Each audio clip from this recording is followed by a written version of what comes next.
নিয়ে ভেবেছেন, এই টিমটাকে গড়ে তুলেছিলেন, তার কথা আমাকে বলতেই হবে। আমাদের সকলের প্রিয় নিতুদা। নিতুদা আজকে তার স্বপ্নের কথা বলবেন, শেয়ার করবেন এবং আপনাদের প্রশ্নের উত্তর সব দেবেন।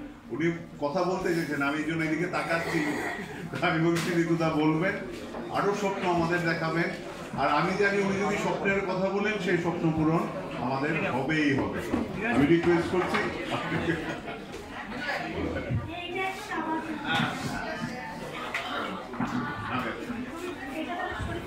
তোমাদের কোনো কোশ্চেন আছে? কোনো আমাকে মনে হয় দেবাশিস বলছিল, আর কে বলছিল, কোনো কোশ্চেন বলো আগে। অবশ্যই congratulations to the entire women's team, এবং বিশেষ করে আপনি যেভাবে লিড দেখিয়েছেন। কিন্তু যেটা আসল সেটা হলো পুরুষ দলের সাফল্য, মানে যেটা নিয়ে আজকে যে উচ্ছ্বাস আমরা দেখলাম, অনেকটাই আমাদের মনে করিয়েছে ইস্টবেঙ্গলের সুদিন, মানে গোল্ডেন পিরিয়ড। আমরা আসিয়ান জয় দেখেছি, সুপার কাপ দেখেছি, কিন্তু all that matters is the main stream to perform that. সেটা কিন্তু সাম্প্রতিককালে হয়ে ওঠেনি। সেইটা নিয়ে কি ভাবনা আছে আপনার? কেন মহিলা দল কিন্তু পথ দেখালো। এইটা আজকে আমাদের একটা আনন্দের দিন। আমরা মনে হয় এটা পরের দিন আলোচনা করব। কবে তোমাদের সময় হবে বলো, আমরা সেদিন প্রেস কনফারেন্স করব, করে আলোচনা করব।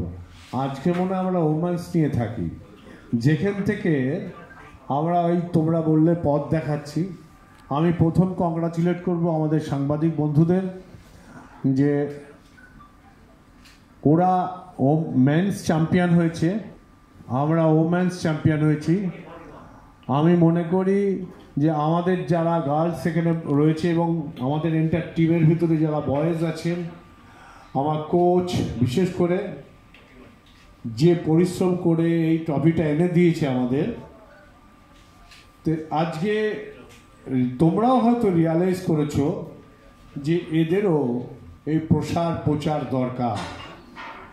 এবং আজকে আমাদের সমর্থকরাও প্রমাণ করেছে যে মেয়েরা পিছনে, girls are not back stage, they are also frontage, right? তো অতএব আমরা আজকে আমাদের মেয়েদের এই টিমটা নিয়েই থাকি। আগামী দিনে আবার আলোচনা হবে। আমরা সবাই জানি যে বয়েজরা আমাদের ফেল করছে, তবে একটা কথা বলছি, এই বছর বয়েজরা ফেল করবে না, বয়েজরাও পাস করবে, চ্যাম্পিয়নশিপও নক করবে। না, আমাদের ফুটবল ছেলেদের যেমন মানে বয়সের থেকে আজকের মানে জিতেছি বাংলায়, মেয়েদের থেকেও বাংলায়, টোটাল ফুটবলটা যে বাংলায় এখনো আবার যে দিচ্ছে সেটাকে কেমনভাবে উপভোগ করছে? এ তো উপভোগ করার কথা আপনাদের। সাংবাদিকরা লিখবে, কলমে ভাববে, বলবে, আমরা সেটা শুনে উপভোগ করব। আপনারা কিছু বলুন, তবেই তো উপভোগ করব। দেখতেই তো পাচ্ছি না সাংবাদিকদের সেই আওয়াজ। সাংবাদিকরা বলো, লেখো, আমরা পড়ে এনজয় করি, শুনে এনজয় করি। মুখ্যমন্ত্রী তো আমরা 24 তারিখে আমাদের শতবর্ষের ফিল্ম আমরা বেসিক্যালি উদযাপন করব। মুখ্যমন্ত্রী থাকবেন সেখানে, মুখ্যমন্ত্রী করবেন সেখানে। আমাদের মহিলা দল যে টিমটা আজকে চ্যাম্পিয়ন হলো, তাদেরকেও উনি উৎসাহিত করবেন, এরকম একটা খবর আমরা পেয়েছি। আপনাদেরও আমন্ত্রণ রইল এবং প্রপারলি আপনাদের কাছে আমন্ত্রণ পত্রও যাবে। 24 তারিখ 5টার সময়, না 5:30, না 5টার সময় রবীন্দ্র সদনে আমাদের এই প্রোগ্রামটা অনুষ্ঠিত হবে। আপনাদের সবার আমন্ত্রণ রইল এবং আমরা যথাসময় আপনাদের প্রবেশপত্র পাঠিয়ে দেবো। সেটা হচ্ছে যে প্রেসিডেন্ট বললেন যে নেক্সট ইয়ার আমরা আরো মহিলা ওমেন্স টিমটাকেও আরো বেটার করবো।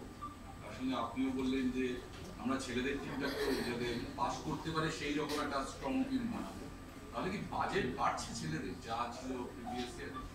আমার মনে হয় সাংবাদিকরা বাজেট নিয়ে চিন্তা করতে হবে না, নাহলে ওদের কাছ থেকে সাংবাদিকদেরই বলবো বাজেট তৈরি করে দিতে। বাজেটটা নিয়ে আমার প্রেসিডেন্ট ভাবুক, উনি যখন বলেছেন উনি ভাববেন সাথে আমরা আছি, সহযোগিতা করব, বাজেট নিয়ে অসুবিধা হবে না। জয়ের অভ্যেসটা ওকে হাত ধরে জয়ের অভ্যেস। নেক্সট কারণ আছে কোনো বক্তব্য? এটাই তো টার্নিং পয়েন্ট হয়ে গেল, হতে চলে ভবিষ্যৎ বলবে।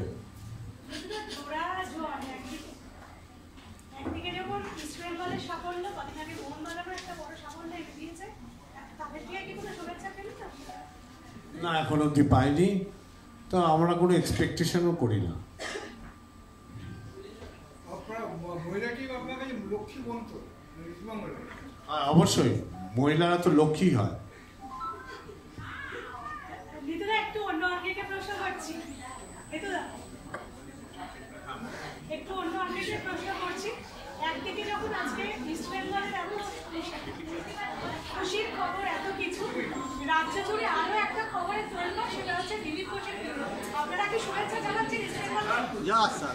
এটার সাথে আমাদের কোনো সম্পর্ক নাই। কেউ কার ব্যক্তিগত কাজে কি লিপ্ত হচ্ছেন সেটা তার নিজস্ব ব্যাপার। মুখ্যমন্ত্রীও শুভেচ্ছা জানিয়েছেন। হ্যাঁ, ঠিক বলেছে, ঠিক বলেছে। ঠিক আছে, এটা তোর, এটা ঠিক বলেছে। কোশ্চেন, ঠিক আছে। এটা কোনো কোশ্চেন